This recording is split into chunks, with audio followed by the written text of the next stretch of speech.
Bismillahirrahmanirrahim. Alhamdulillahirabbil alamin wassalatu wassalamu ala asyrafil anbiya wal mursalin walhamdulillahirabbil alamin.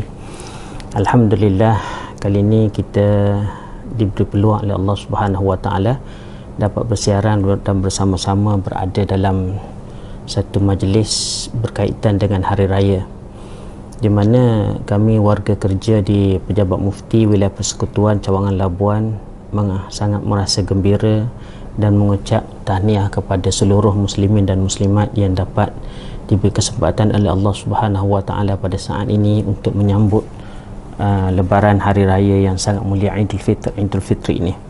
Okey, di antara adab-adab yang perlu kita raikan ketika menyambut hari raya adalah ialah kita memperbanyakkan takbir, tasbih dan juga tahmid kepada Allah Subhanahu wa taala.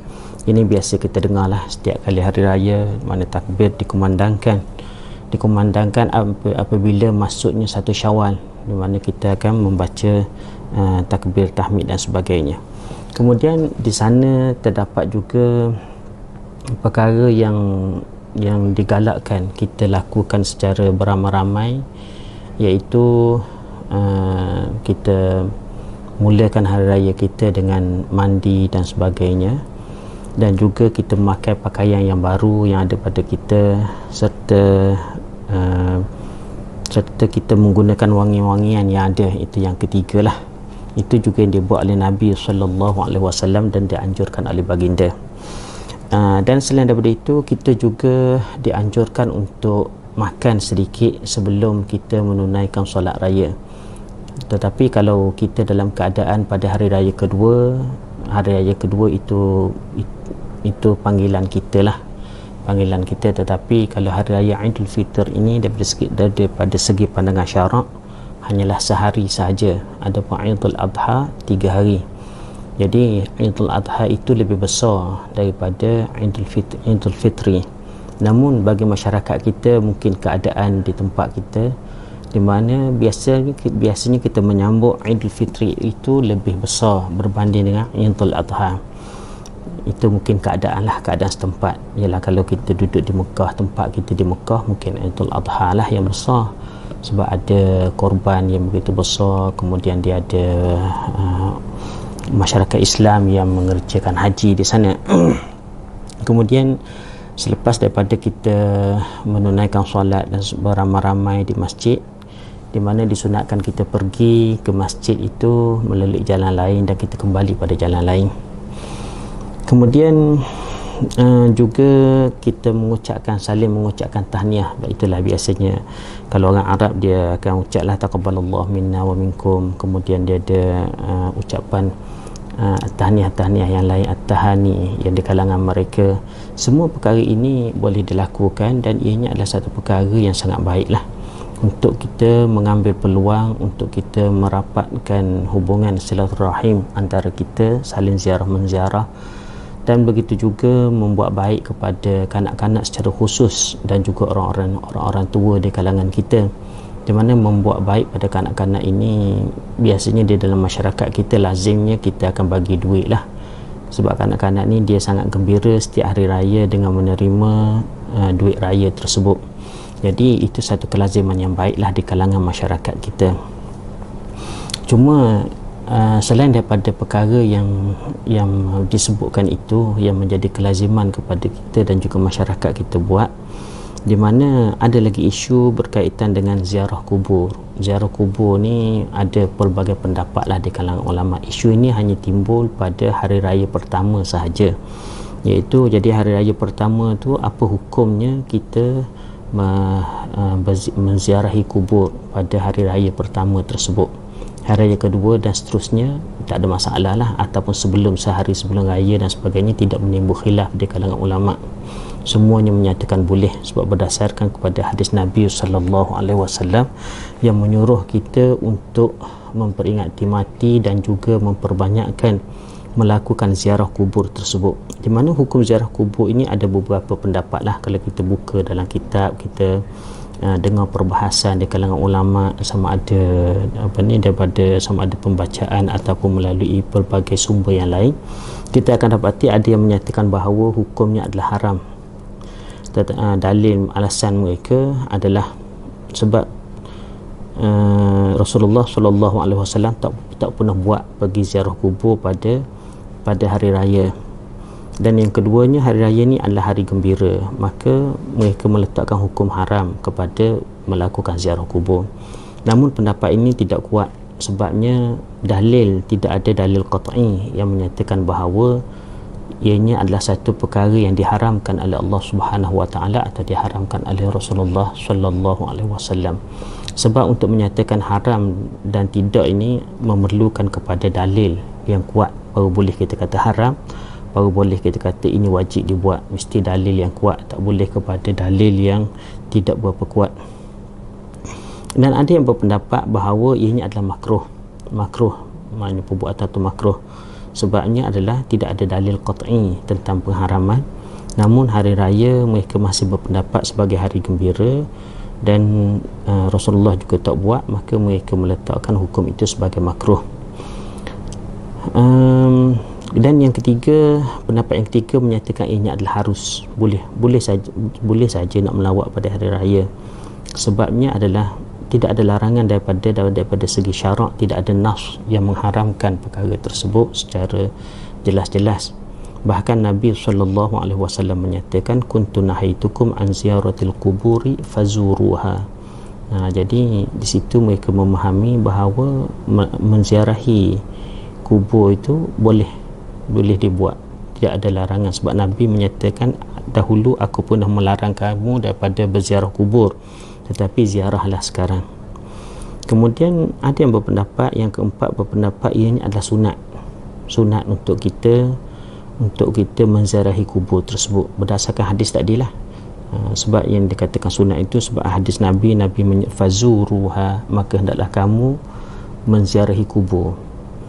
Jadi di situ suruhan di situ daripada Nabi SAW ataupun galakan daripada Nabi SAW itu menunjukkan ianya adalah sunat. Dan Nabi tidak tentukan pada hari apa-apa pun. Nabi tak tentukan, maknanya boleh tak boleh tu pada nak ziarah tu pada hari apa, tak tentu sama ada hari raya ke ataupun tidak hari raya.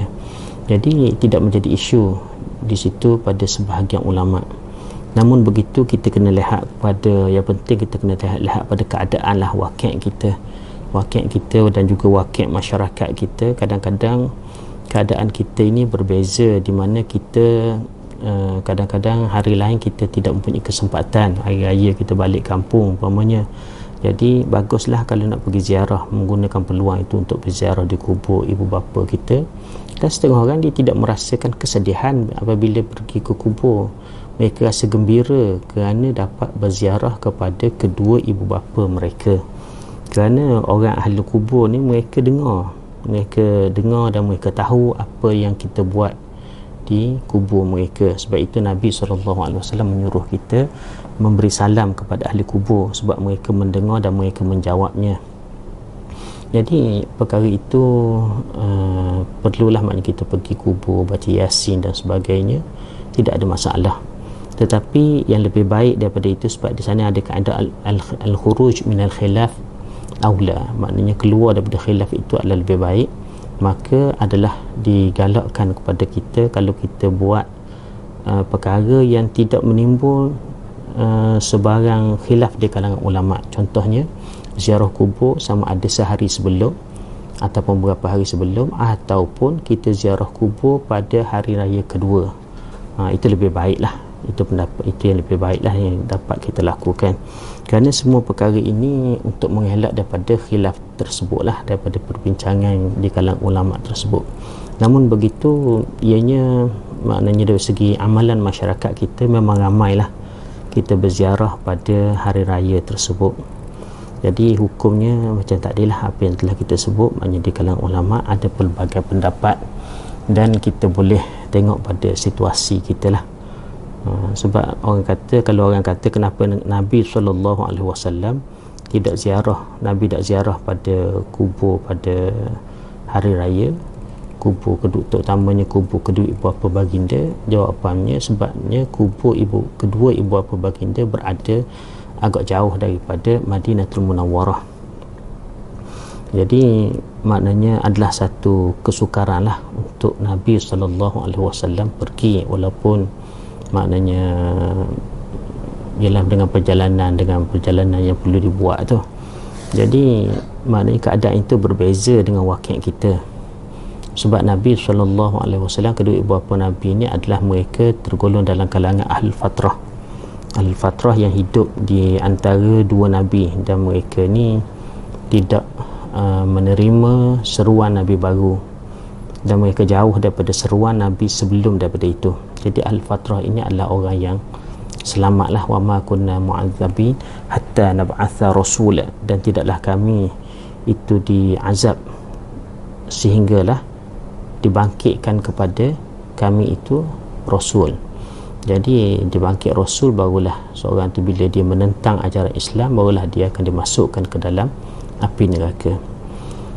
Cuma di sana ada perbincangan lah berkenaan dengan hadis yang Nabi SAW menyebut tentang ayahku dan sebagainya, di mana kadang-kadang dalam bahasa Arab ayah ini dan juga anak ini digunakan selain daripada anak yang realiti, anak hakiki. Bahkan kita pun guna juga perkataan majazi, anak aku, ayah aku, maknanya sebagai penghormatan dan sebagainya, ataupun kerana anak angkat dan sebagainya. Tapi dalam bahasa dalam Arab juga digunakan perkataan ayah dan anak ini juga kepada puak saudara, anak saudara dan sebagainya, ataupun cucu pun disebut dalam hadis Nabi SAW sebagai anak. Jadi perkara itu ada perbahasan lah di kalangan ulama, tetapi yang pasti berdasarkan nas Al-Quran Al-Karim, semua ahli fatrah adalah golongan yang selamat, dan mereka tidak sekali-kali diazab oleh Allah Subhanahu Wa Taala, melainkan selepas datang kepada mereka para rasul. Dan mereka tu menentang, kalau mereka ikut ajaran para rasul, alhamdulillah mereka selamat. Tapi kalau mereka menentang ajaran para rasul, barulah mereka itu akan diazab oleh Allah Subhanahu Wa Taala kalau Allah menghendakinya. Jadi pandangan ahli sunnah wal jamaah bahawa kedua ibu bapa Nabi adalah golongan yang selamat berdasarkan kepada nas yang sharih daripada nas Al-Quran, yang tidak ada nas lain yang boleh mengatasi tingginya nas Al-Quran tersebut. Jadi itulah yang dapat Ustaz sampaikan. Mudah-mudahan hari raya ini memberi kita keceriaan dan memberi kepada kita semangat untuk kita terus melakukan kehidupan yang terbaik dalam hari-hari yang mendatang. Wassalamualaikum warahmatullahi taala wabarakatuh.